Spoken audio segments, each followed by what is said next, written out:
माझ्या घरच्यांनी बरेच पैसे खर्च करून माझे लग्न माधवसोबत लावून दिले, कारण माझे प्रेम दुसऱ्या व्यक्तीवर होते, जो आमच्या कोळशाच्या कारोबारात नोकर होता.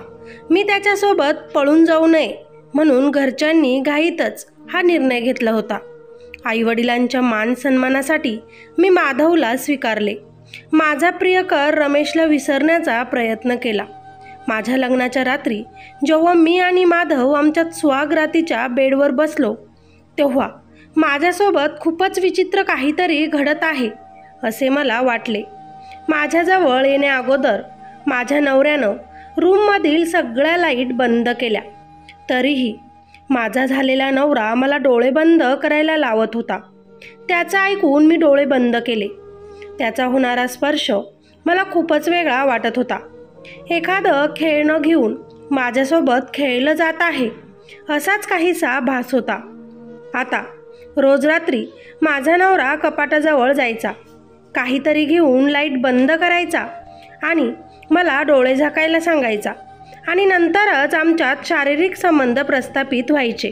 पण आता मला माझ्या नवऱ्यावर संशय येत होता, कारण मी त्याला बिना कपड्यांचं कधीच बघितलं नव्हतं. शारीरिक संबंधही डोळे झाकूनच होत होते. म्हणून मी या गोष्टीचा शोध घेण्याचं ठरवलं आणि बेडजवळील लाईट स्विच माझ्याजवळ ठेवलं, जेणेकरून माझा नवरा माझ्याजवळ आल्यावर मी लगेचच लाईट सुरू करेल आणि चुकून झालं असं सांगेन. पण मला माझा नवरा बघायला तर मिळेल. खूप मोठी रिस्क घेऊन मी हा प्लॅन केला. आता माझा नवरा कपाटाजवळ गेला, काहीतरी घेऊन आला, लाईट बंद केले आणि मला डोळे बंद करण्यास सांगितले. तेव्हा मी त्याला विचारलं, माधव, तुम्ही नेहमीच मला डोळे बंद करायला का लावतात? माझे कपडे बाजूलाही होतात, पण आजपर्यंत मी तुम्हाला बिना कपड्यांचं कधीच बघितलं नाही. तुम्ही लाईट बंद का करतात? आपण तर नवरा बायको आहोत ना, मग तरीही हे सगळं का? आता माझा नवरा चिडला आणि मला म्हणाला, बायको आहेस ना, तर बायकोसारखीच राहा, डोक्यावर बसण्याचा प्रयत्न करू नकोस. त्याचं बोलणं ऐकून मी मनातच बोलले, फक्त थोडा वेळ, नंतर सत्य आपोआप बाहेर पडेल. त्यानेही पुन्हा मला डोळे झाकायला लावून लाईट बंद करून माझ्याजवळ येण्याचा प्रयत्न तो करू लागला. तो माझ्याजवळ आला आणि तितक्यातच मी माझ्या हातात जवळ ठेवलेलं ते स्विच बटन दाबलं. तोच रूममधील लाईट लागले गेले. सर्वत्र प्रकाश पसरला. माझा नवरा खूपच गडबडला आणि घाबरला. त्याला समोर असं बघून मी तर आज जास्तच घाबरले. त्याचं सत्य माझ्यासमोर आलं होतं, कारण माझा नवरा तर एक. माझं नाव अमृता आहे. मी एका श्रीमंत घरातील मुलगी. माझ्या वडिलांचा कोळशाचा कारोबार होता, ज्यामुळे आमच्या घरात खूप पैसा येत होता. घरात नोकर चाकर होते. आमच्या घरात कशाचीच कमी नव्हती. माझ्या आईवडिलांना आम्ही 2 मुली होतो, मी आणि नम्रता. पण आमच्या दोघींमध्येही खूप मोठा फरक होता. मी दिसायला ठीक होते, पण माझा कलर काळा सावळा होता, तर नम्रता दिसायला अतिशय सुंदर आणि देखणी होती. माझे आईवडील मला जीव तर खूप लावायचे, पण माझ्यासमोर नेहमीच माझ्या बहिणीची खूप जास्त प्रशंसा करायचे. माझ्या कलरवरून, माझ्या दिसण्यावरून माझी टिंगल उडवली जायची. मी एका प्रकारचं त्यांच्यावर ओझं आहे असंच काहीसं नातेवाईकांकडून त्यांना ऐकवलं जायचं. जेव्हा आपलीच घरातील लोक आपल्यासोबत असा व्यवहार करतात, कुठेतरी आपल्याला प्रेम कमी मिळू लागतं, तेव्हा मात्र आपली नजर आपल्यावर प्रेम करणाऱ्या एखाद्या व्यक्तीला शोधू लागते. माझंही तेच झालं. कधीकधी माझी आई मला बाबांसाठी जेवणाचा डबा घेऊन त्यांच्या कारखान्यावर पाठवायची आणि यातच माझी ओळख बाबांच्या कारखान्यावर काम करणाऱ्या रमेशसोबत झाली. रमेश साधा सरळ मुलगा. माझ्या चेहऱ्यावर नाराजगी, निराशा बघून तो नेहमीच मला आनंदी करण्याचा प्रयत्न करत असे. माझं मन आनंदी करण्याचा प्रयत्न करत असे. मी दिसायला सावळी होते, पण नाकाडोळ्यात ठीकठाक होते. एका श्रीमंत मालकाची मुलगी मी शोभत नव्हते असेच नातेवाईकांचे म्हणणे होते. पण रमेश यानं माझी सुंदरता म्हणून माझं मन बघितलं. काही गोष्टी मला खूप सोप्या आणि सरळ शब्दात समजावून सांगितल्या. आपले आई वडील आपल्यावर किती मोठ्या प्रमाणात प्रेम करतात तेही सांगितलं. नातेवाईक असेच असतात, ते नेहमीच आपल्यामध्ये दोष काढत असतात. तुझ्यासारखी सुंदर मुलगी मी आजपर्यंत कुठेच बघितली नाही असंच रमेश मला म्हणायचा. आणि जेव्हा माझ्यासारखी मुलगी एखाद्या तरुण पुरुषाकडून आपल्याबद्दल असं काही ऐकते तेव्हा तिला ते ऐकावंच वाटत असतं. कुणास ठाऊक, मला रमेश आवडायला लागला. त्यालाही मी आवडत असावी, पण आजपर्यंत त्यानं मला वाईट नजरेनं बघितलं नव्हतं किंवा त्याचं प्रेम माझ्यावर किती आहे हेही सांगितलं नव्हतं. पण जेव्हा माझे घरचे माझ्या लग्नासाठी मुलगा शोधू लागले तेव्हा मात्र मला न राहून मी माझ्या वडिलांच्या त्या कारखान्यावर गेले. रमेशला इकडे तिकडे शोधू लागले. रमेश माझ्या बाबांच्या कारखान्यावरील मजूर जो काबाड कष्ट करत असे आणि मी ठरले एका मालकाची मुलगी. पण तरी देखील मी त्याच्या प्रेमात पडले होते. म्हणून मी त्याला शोधले आणि त्याच्याकडे माझ्या प्रेमाची कबुली दिली. मी तुझ्यावर फार प्रेम करते, मला तुझ्यासोबतच लग्न करायचं आहे हेही मी त्याला सांगितलं. तेव्हा रमेशनं मला समजावून सांगितलं, अमृता, हे शक्य नाही. खरं तर आपलं नातं हे जमू शकणार नाही. तू एक श्रीमंत मुलगी तर मी तुझा नोकर. आपल्या लग्नाला कोणीही संमती देणार नाही. त्यामुळे तुझे आईवडील जिथेही तुझं लग्न लावून देतील तिथे तू लग्न कर. त्याच्या अशा बोलण्यानं मला दुःख झालं. पण तरीही मी त्याच्या डोळ्यात बघत त्याला विचारलं, म्हणजे तूही इतर पुरुषांसारखाच निघाला ना? तुलाही मी दिसायला आवडत नाही ना? माझ्याकडे बघत एकदा मला सांग की तू माझ्यावर प्रेम करत नाही. तेव्हा रमेश मला म्हणाला, अमृता, खरं सांगायचं ठरलं तर माझंही तुझ्यावर खूप प्रेम आहे. मी तुझ्या मनावर प्रेम करतो. तुझं व्यवहार, तुझं बोलणं, तुझं ते प्रेमाने सर्वांसोबत वागणं हे मला खूपच आवडतं. म्हणून तुला बघितल्यापासून मी तुझ्या प्रेमात आहे.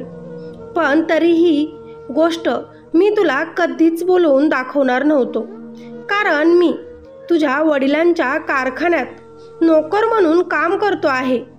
तुम्ही मोठे लोक आहात. तुझ्या बाबांची इज्जत आहे. आपण लग्न केलं तर त्यांना कुठे मान उंच करून जाता येणार नाही. म्हणून तू आणि मी दूर राहिलेलंच बरं. त्याचं ते बोलणं काहीसं मलाही बरोबर वाटलं. पण मी त्याला म्हणाले, ठीक आहे, तू म्हणतो आहेस तर मी दुसरीकडे लग्न करेन. पण आपण आपल्या नात्याबद्दल एकदा तरी घरी सांगून बघू. आपल्या नशिबात असेल तर आपलं लग्न होईल, नसेल नशिबात तर देव जोही निर्णय आपल्यासोबत घेईल तो योग्य समजून आपण आपलं आयुष्य हे जगू. त्यानंही ह्या गोष्टीला कबुली दिली. आम्ही दोघांनीही घरी सांगायचं ठरवलं होतंच की माझ्या बाबांनी मला त्या दिवशी रमेशसोबत मिठी मारताना बघितलं. आणि मग काय, बाबांना आमच्या दोघांबद्दल समजलं. बाबांनी रागातच मला त्याच्यापासून दूर केलं. त्यालाही तिथं खूप काही सुनावलं. कामावरून कमी व्हायचं नसेल तर जा आणि तुझं काम कर असं म्हटलं. आणि मलाही हाताला पकडत रागातच ते घरी घेऊन आलेत. आता रमेशाने माझ्याबद्दल माझ्या घरी माझ्या आईला बहिणीलाही माहिती झालं. माझे चुलत काका होते, त्यांनाही आमच्या दोघांबद्दल माहिती झालं. आणि मग काय, आपल्या घराची इज्जत जाऊ नये म्हणून मला घाईतच बरेच संबंध येऊ लागलेत. त्यापैकी प्रत्येक मुलगा हा माझा सावळा कलर बघून मला रिजेक्ट म्हणजेच नापसंत करत असे. कोणी मुलं तर माझ्या लहान बहिणीलाच पसंत करत असे. जवळजवळ मला 30 ते 40 मुलं बघायला येऊन गेले होते. त्यापैकी कोणीही मला होकार दिला नव्हता. माझ्या बापाकडे खूप जास्त पैसा होता, तरीसुद्धा माझं लग्न कुठेही जमत नव्हतं. निराश होऊन कधीकधी मी गुपचूपच रमेशला फोन करत असे. तो बऱ्याच गोष्टी मला समजावून सांगत असे. तुला नक्कीच चांगला जीवनसाथी मिळेल असंही म्हणत असे. मीही रडतच त्याला बोलत असे, तो चांगला जीवनसाथी तूच का होऊ शकत नाहीस? तेव्हा रमेश त्याच्या गरिबीची मजबुरी मला सांगत असे. माझी आई नेहमीच म्हणायची, नम्रता कलरवर माझ्यावर गेली म्हणून बघा ती किती सुंदर आहे. मोठ्या मुलीला आलेलं प्रत्येक स्थळ हे माझ्या लहान मुलीला पसंत करून जातं. का कुणास ठाऊक तुमच्या मुलीचा कलर हा तुमच्यावर जाऊन पडला आणि तोच आज तिच्या आयुष्याचा बाधा बनला. कोण करेल आता अमृतासोबत लग्न? तेव्हाच माझ्यासाठी माधवचं स्थळ आलं. मला ह्याही वेळी वाटलं की माधव मला नापसंतच करेल. माझं लग्न जमणार नाही आणि लग्न न जमल्यामुळे माझे आईवडील बळजबरीने का होईना माझं लग्न माझ्या प्रियकर रमेशसोबत करून देतील. पण मी विचार केल्याप्रमाणे तसं काहीच घडलं नाही. माधव आणि त्याच्या आईवडिलांनी मला त्या दिवशी पसंत केलं. माझं लग्न जमलं. त्यांनी मला बघून माझ्यासोबत लग्नाला होकार दिला नव्हता, तर माझं मोठं घर, माझ्या बाबांचा कोळशांचा तो कारोबार, त्यातली त्यात बराच हुंडा, हा विचार करूनच माधवच्या घरच्यांनी मला त्यांची सून म्हणून स्वीकारलं. मला तर खूप मोठा धक्का बसला. प्रेम एकावर आणि लग्न दुसऱ्यासोबत. मी रमेशला फोन केला, पण त्या दिवशी रमेश माझा फोन उचलतच नव्हता. माझा जीव खूपच घाबरत होता. संध्याकाळ झाली होती. मी खिडकीत विचार करत बसलेच होते. तोच रमेशचा मला फोन आला. तो बोलण्याच्या अवस्थेतच नव्हता. त्याला काहीतरी मला सांगायचे होते, पण त्याला बोलता येत नव्हते. त्याचा तसा आवाज ऐकून मी खूप घाबरले. तू ठीक आहेस ना? मी त्याला विचारलं. पण आय लव्ह यू म्हणून त्यानं फोन बंद केला आणि तो शेवटचा बंद झाला. त्या रात्री मला झोपच आली नाही. दुसऱ्याच दिवशी समजलं की रमेश हे जग सोडून देवाघरी गेला. त्याच्यासोबत काय घडलं हे मला काहीच माहिती नव्हतं. आता माझं आयुष्य पूर्ण बदललं. माधवसोबत लग्न करायचं सोडून माझ्याकडे दुसरा पर्याय नव्हता. मी माधवसोबत लग्न करून त्याच्या घरी गेले. त्याच्या घरात त्याचे आईवडील, त्याची एक बहीण आणि तो असे राहत होते. पण त्याची बहीण गेल्या 2 वर्षांपासून त्या सगळ्यांसोबत नातं तोडून दुसऱ्या शहरात गेली आहे असंच मला सांगण्यात आलं. घराघरात भांडणे असतात, यांच्यातही काही वादविवाद असेल असा विचार करून मी त्या घरामध्ये माझा पहिला दिवस सुरू केला. लग्नाच्या पहिल्याच रात्री माझा नवरा माझ्याजवळ आला. मला डोळे बंद करायला लावले. रूममधील लाईट बंद केल्या. त्याने माझ्यासोबत बळजबरीचे शारीरिक संबंध बनवले असंच मला वाटलं. त्याचा तो स्पर्श मला अतिशय वेगळा वाटत होता. माझ्यासोबत काहीतरी विचित्र घडतंय मला समजत होतं. पण मी नवीन नवरी होते. त्यातली त्यात माधव हा माझा नवरा होता. मी त्याला रोकटोक करू शकत नव्हते. अशा प्रकारे आमची सुहागरात पहिल्या दिवशी पार पडली. सकाळी मी उठायच्या अगोदरच माधव उठलेला असायचा. आंघोळ करून तो तयार असायचा. त्याचे कपडे देखील त्याची आईच धुवायची. माझ्यापर्यंत तर माझ्या नवऱ्याचं कोणतीच कामे येत नव्हती. म्हणून मला त्याची ती फॅमिली जरा विचित्रच वाटत होती. मी मनातच विचार करत असे, माझे आईवडील माझे लग्न करून फार खुश होते, कारण त्यांच्या डोक्यावरची जबाबदारी पार पडली होती. पण इकडे मात्र मी खूपच निराश होते. आता प्रत्येक वेळा माझ्यासोबत रात्री असेच घडत असे. मी विचार करत असे की माझा नवरा इतर पुरुषांसारखा का दिसत नाही? तो माझ्या अगोदरच आंघोळ करून तयार का असतो? त्यातली त्यात मी सर्वांचे कपडे धुते. माझ्या नवऱ्याचे कपडे माझ्या सासूबाई आधीच का धुतात? माझ्या मनात बरेच प्रश्न होते, पण त्याचं उत्तर मला मिळत नव्हतं. मी रमेशला हळूहळू विसरण्याचा प्रयत्न करत होते, पण अजूनही त्याच्या त्या प्रेमाला मी विसरू शकले नव्हते. आज मी माधव त्याचं काम करत असताना हळूच त्याच्या मागे जाऊन त्याला मिठीत मारत बोलले, आपलं नवीन लग्न झालं आहे, आपण कुठेतरी फिरून येऊ, म्हणजे एकमेकांना आपल्याला ओळखता येईल, समजता येईल, एकमेकांबद्दल माहिती होईल, आवडीनिवडी एकमेकांना समजेल. तेव्हा माधवने रागातच मला त्याच्यापासून दूर केलं आणि म्हणाला, हे सगळं तू दूर राहूनही बोलू शकतेस, मला चिटकायची गरज काय आहे. खरं तर मलाही त्याच्याजवळ जाऊन एक वेगळीच जाणीव होत असे. मला त्याचा तो स्पर्श पुरुषी स्पर्शासारखा वाटत नसे, म्हणून मी रागातच त्या दिवशी त्याला बोलले, मग काय झालं जर मी तुम्हाला हात लावला तर? तुम्ही माझा नवरा आहात, माझा तुमच्यावर पूर्ण हक्क आहे, मी तुम्हाला पूर्ण बघू शकते जसं तुम्ही मला बघतात. मग याच्यात लाज कसली? का तुम्ही मला तुमच्यापासून नेहमीच दूर ठेवतात?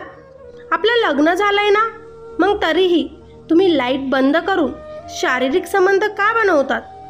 मला डोळे बंद करण्यास का सांगतात? आणि रोजच तुम्ही त्या कपाटाकडे का जातात? तुम्ही माझ्यापासून काही लपवत आहात का?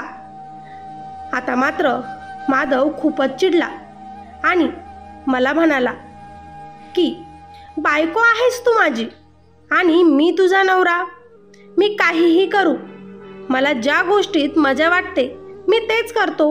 मी तुझ्यासोबत कशाही प्रकारे शारीरिक संबंध बनवू शकतो, तो माझा हक्क आहे. त्यामुळे परत असले प्रश्न विचारून माझा मूड खराब करू नकोस. आणि आता विषय काढलाच आहेस तर चल, आताही आपल्याला ह्याच गोष्टी करायच्या आहेत. त्याने मात्र माझ्या प्रश्नाचे उत्तर देणं टाळले होते, पण माझ्या डोक्यात संशयाचं वादळ फिरत होतं. का कुणास ठाऊक मला माझ्या लग्नात काहीतरी गडबड वाटत होती. माझ्या आईवडिलांनी घाईघाईतच हुंडा देऊन माझं लग्न करून दिलं होतं, कारण त्यांनाही माझ्यासाठी लवकर स्थळ सापडत नव्हतं. पण माधवच्या घरच्यांनी जेव्हा मला स्वीकारलं तेव्हा आईवडिलांनी आनंदातच माझं लग्न माधवसोबत लावून दिलं, कुठलीही विचारपूस न करता.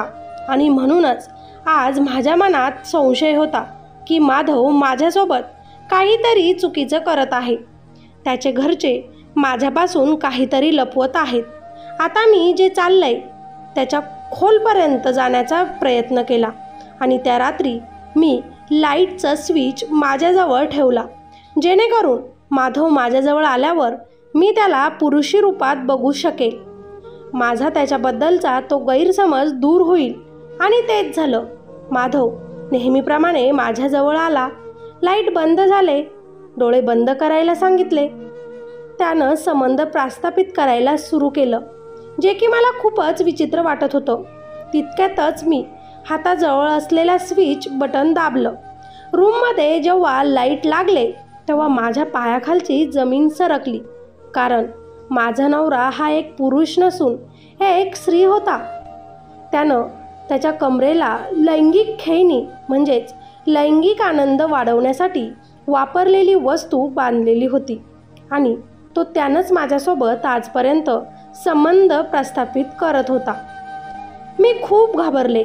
म्हणूनच त्याचा शरीर हे एका पुरुषाप्रमाणे बळकट दिसत नव्हतं. म्हणूनच तो माझ्या आधी अंघोळ करून बसायचा. म्हणूनच त्याचे कपडे त्याची आई धुवायची. तो एक स्त्री होता, तर त्यानं माझ्यासोबत लग्न का केलं? मला बरेच प्रश्न पडले. तो घाईतच माझ्यापासून दूर व्हायला लागला. तोच मी त्याच्या डोक्यावरील ते पुरुषी केस बाजूला काढले. तोच त्याचे लांब सडक ते केस खाली सुटले गेले. आता माधव खूप घाबरला आणि घाईतच बाहेर गेला. तो स्वतःचा जीव देण्याचा आता प्रयत्न करू लागला. त्याचे आईवडील त्याची समजूत काढत होते. त्याच्या आईनं रागातच मला आवाज दिला आणि म्हणाली, काय केलंस आमच्या मुलासोबत? तो असं का वागत आहे? तेव्हा मी त्यांना म्हणाली, तुमच्या या लाडक्या मुलीलाच विचारा मी कशी वागले ते. तुम्ही लोकांनी मला फसवलं आहे. हा माधव मुलगा नसून मुलगी आहे. मी खूप रडू लागले. पण माझ्या सासरच्या लोकांनी माझ्याकडून माझा फोन घेऊन टाकला. माझ्यासोबत ह्या लोकांनी असं का केलं मला समजेना. माझ्यासारखेच माझे आईवडीलसुद्धा या गोष्टींपासून अनजाण असतील. आता मला काय करावे तेच समजेना. त्या रात्री मी तशीच माझ्या खोलीत रडत बसले. माधवने तर त्या दिवशी आत्महत्याचा प्रयत्न केला, त्यामुळे सगळे त्याला घेऊन डॉक्टरांकडे गेले होते. त्याच गोष्टीचा फायदा घेऊन मी आमच्याजवळ असणाऱ्या पोलीस स्टेशनमध्ये गेले. तिथे माझ्या केसमध्ये कुणीच लक्ष देत नव्हतं, पण एक लेडी इन्स्पेक्टरने माझी अवस्था बघून मला तिथे येण्याचं कारण विचारलं. तेव्हा मी घाबरतच माझ्यासोबत झालेला अन्याय त्यांना सांगितला. पण जेव्हा माझे लग्न एका मुलासोबत नाही तर एका मुलीसोबत झालेलं आहे असे मी त्यांना सांगितले, तेव्हा तिथे असलेले सगळे पोलीस माझ्यावर हसायला लागले. पोलीस स्टेशनमध्ये तुम्ही मजाक करायला आले आहात का? एक इन्स्पेक्टर मला म्हणाला. तेव्हा मी त्यांना म्हणाले, सर, मी खरं बोलत आहे. माझे लग्न एका मुलीसोबत झाले आहे. माझ्यावर विश्वास ठेवा. तुमच्या आईवडिलांना याबद्दल काही कल्पना आहे का? मला विचारण्यात आलं.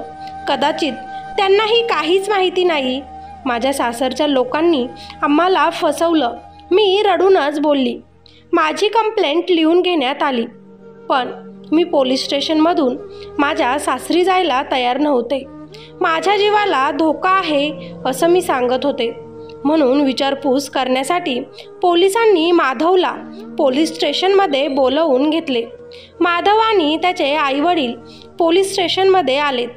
आमच्या सुनेला काहीतरी गैरसमज झालेला आहे असं ते म्हणू लागले, पण मी माझ्या बोलण्यावर ठाम होते. तेव्हाच मी पोलिसांकडे विनवणी करू लागले की प्लीज माझ्या आईवडिलांना इथे बोलवा, तेव्हाच काय ते कळेल. पोलिसांनी माझ्या आईवडिलांना फोन करून पोलीस स्टेशनमध्ये बोलवून घेतले. त्यांनाही मी जे काही बोलत होते ते ऐकून धक्का बसला. हे कसं शक्य आहे बेटा? माधव मुलगी कसा असू शकतो? आईबाबा मला समजावून सांगू लागले. कुणीच माझ्या बोलण्यावर विश्वास ठेवत नव्हतं. माझ्याकडे पुरावे मागितले जात होते. माधवची टेस्ट करा असं मी बोलले. जर माझा मुलगा मुलगी नाही तर त्यानं आत्महत्याचा प्रयत्न का केला मी विचारू लागले. मात्र माझ्या सासरची लोक जरा गोंधळले. माझ्या आईवडिलांना बोलू लागले, तुमची मुलगी दिसायला अशी होती तरी आम्ही तिला सून म्हणून स्वीकारलं, आणि ती बघा आमच्या इज्जतीचा कसा धुंडवडा पिटवत आहे. माझ्या आईबाबा माझ्या सासरच्या लोकांची माफी मागत होते. माझं काहीतरी गैरसमज झालेला आहे असं त्यांना बोलत होते. तेव्हाच मी पोलिसांना आमच्या रूमची तलाशी घ्या म्हणून सांगितलं. आमच्या घरात जो फोटो फ्रेम आहे त्यात माधव तर आहे, पण माधवची एक बहीण होती. तिचं नाव माधवी, जी आमच्याच क्लासमध्ये शिकत होती. ती कुठे आहे? माझं जसं लग्न झालं तसं मी माधवीला कोणाच्याही संपर्कामध्ये बघितलं नाही. मला तर काहीतरी गडबड वाटत आहे. माझा नवरा मुलगा नसून मुलगी आहे. मी रडून रडून सगळ्यांना सांगत होते, पण तिथं कोणीच माझ्या या बोलण्यावर विश्वास ठेवत नव्हतं. आता मात्र पोलिसांनी माझ्या बोलण्यावर थोडा विश्वास ठेवत माझ्या सासरच्या घरची तलाशी घेतली. त्यांच्याही समोर काही पुरावे मिळाले आणि हे काय आहे म्हणून पोलिसांनी माधवला विचारलं. तेव्हा माधवने अगदी सहजपणे सांगितलं, हे मी माझ्या स्वतःच्या लैंगिक सुखासाठी खरेदी केलं होतं, आणि ते खरेदी करणं किंवा ते स्वतःकडे असतं म्हणजे काही पाप नसतं. माधव मी मुलगाच आहे ह्या गोष्टीवर ठाम होता. पोलिसांनी सगळ्यांना समजावून सांगून आम्हाला घरी पाठवले, पण मी सासरी न जाता माझ्या आईवडिलांसोबत माहेरी आले. घरी आल्याबरोबर आईवडील मला खूप बोलू लागले, तुझं काही डोकं फिरलं आहे का? तू असे कसले आरोप जावई बापूंवर लावत आहेस? आपण किती लोकांमध्ये तुझं लग्न त्याच्यासोबत लावून दिलं आहे. ते कधी असा धोका देऊ शकतात का? तेव्हा मी रडतच माझ्या बाबांना म्हटलं, आपल्याला फसवलं गेलंय बाबा, आपल्याला धोका दिला गेलाय. प्लीज माझ्यावर विश्वास ठेवा. मी स्वतःच्या डोळ्यांनी बघितलं. आता मात्र बाबांनी मला जवळ घेतलं आणि स्वतः कसून चौकशीला लागले. सगळ्यात अगोदर माझ्या बाबांनी माझ्या घराशेजारील शेजाऱ्यांना विचारलं. तेव्हा तिथे धक्कादायकच एक गोष्ट समोर आली. माधवच्या घरी 2 वर्षांपूर्वी त्याची बहीण राहत होती, पण तो नव्हता. पण ती आता अचानकच गायब झाली आणि त्यानंतर तिथे माधव आला. 2 वर्षापासून आम्ही त्यांच्या घरी माधवीला बघितलंच नाही. आता कुठेतरी माझे बाबा ही माझ्यासोबत होते. ही गोष्ट बाबांनी लगेचच पोलिसांना सांगितली. आता पोलिसांनीही कसून चौकशी केली आणि त्या चौकशीतच समजले मी जे काही म्हणत आहे ते खरं आहे. आता मात्र पोलीस माधवला आणि त्याच्या आईवडिलांना पोलीस स्टेशनमध्ये घेऊन आले. तेव्हा त्यांनी हा गुन्हा कबूल केला. फक्त आणि फक्त माधवीचे लग्न जमत नव्हते, हुंड्यामुळे मोडत होते, म्हणूनच त्यांनी मुलीला मुलगा बनवायचे ठरवले. या अगोदरसुद्धा त्यांनी अशाच एका साध्या सरळ मुलीला फसवले होते. तिचेही नाव मीना होते. तीही श्रीमंत घरातील मुलगी होती. लग्नानंतर काहीच दिवसात तिला माधवबद्दल कळाले आणि ती ते घर सोडून परत निघून गेली. पण तिने कुणालाच तेव्हा काहीच सांगितले नव्हते, कारण माधवीने तिला महिन्याला 50,000 रुपये आम्ही तुला देऊ असं सांगितलं होतं. म्हणून ती मुलगी आता शांत होती, कारण तिच्या बापाने तिच्या लग्नासाठी खूप पैसा खर्च केला होता आणि त्यामुळेच मीना आता माधवकडून तो पैसा काढून घेत होती. तेव्हा तिच्याही ही गोष्ट लक्षात आली होती, पण तिनं या विरुद्ध आवाज उठवला नव्हता. पण आज अमृताने आवाज उठवून त्यांचं सगळ्यांचं भांडं उघडलं होतं आणि मीना आणि तिचे घरचे लोकसुद्धा आता या कामात अमृताची मदत करत होते, कारण धोका त्यांच्याही सोबत झाला होता. माधवीने फक्त आणि फक्त पैशांसाठी आपल्या आईवडिलांचे ऐकून माधव म्हणते स्वतःचं रूपांतर केलं होतं, जेणेकरून त्याचं एखाद्या मुलीसोबत लग्न होईल जी की खूप श्रीमंत घरातील असेल. मग ती दिसायला कशीही असली तरी चालेल. तेव्हाच अमृताचं स्थळ माधवला दाखवण्यात आलं. पण अमृता आणि रमेश या दोघांना एकत्र बघून आपला प्लॅन फेल जाऊ नये म्हणून माधवीने रमेशला कायमचं देवाकडे पाठवून दिलं, जेणेकरून माधवीचे लग्न अमृतासोबत होईल. ही गोष्ट ते बरेच दिवस लपवत आले, पण तरी देखील अमृताच्या ही गोष्ट लक्षात आली होती. आता मात्र अमृताच्या आईवडिलांच्या पायाखालची जमीन सरकली. आपण किती मोठी चूक केली आहे, आपल्या मुलीला किती मोठ्या दुःखात आपण लोटलं. माधवीचे आईवडील अमृताच्या घरच्यांची आता क्षमा मागत होते, कारण त्यांनी जर क्षमा दिली तर ते या गुन्ह्यापासून वाचू शकत होते. पण इतकी मोठी चूक अमृता आणि अमृताच्या घरचे लोक माफ करू शकत नव्हते. म्हणूनच अमृता आणि तिच्या घरच्यांनी माधवीच्या घरच्यांवर धोकाधडीची केस लावली. मुलगी असूनही एका मुलीसोबत लग्न केलं, तसेच रमेशचा खून केला, म्हणून हा गुन्हाही माधवीवर दाखल झाला. अमृताच्या आईवडिलांनी अमृताची खूपच साथ दिली होती. आज माधवीचं कुटुंब हे गजाआड आहे आणि अमृता आपल्या माहेरी आहे. तिने अजून पुढे शिक्षण घेऊन स्वतःसाठी जगायचं ठरवलं. ती खूप शिकली, चांगल्या नोकरीलाही ती आता लागली आणि तिच्या बाबांना म्हणाली, मी आता स्वतःच्या पायावर उभी आहे, म्हणून माझा सांभाळ करायला मला दुसऱ्या पुरुषाची आता गरज नाही. मला आता लग्न करायचं नाही, त्यामुळे तुम्ही नम्रताच्या लग्नाची तयारी सुरू करू शकता. हो, पण माझ्या वेळी जशी घाई केली तशी घाई आता करू नका. पूर्ण चौकशी करूनच तिचं लग्न ठरवा. जोही मुलगा बघायला येईल त्याची मेडिकल टेस्ट नक्कीच करून घ्या, नाहीतर माधवीसारखं माधव बनून जीवन उद्ध्वस्त करून टाकेल माझ्यासारखे. आज माझं ते बोलणं ऐकून माझे आई बाबा निराश झाले होते. त्यांची चूक पण त्यांना खूप लवकरच लक्षात आली होती. आपण अतिघाई केली म्हणून आपल्या मुलीच्या आयुष्यात असली उदासी आली हे त्यांना आता समजलं होतं. म्हणून त्यांनीही आपल्या मुलीची मोठ्या मनाने माफी मागितली. आम्ही ती चुकी अगोदर केली होती, आता करणार नाही म्हणत तिला मिठी मारली. पण आता अमृताचा लग्नावरून विश्वास उडाला होता.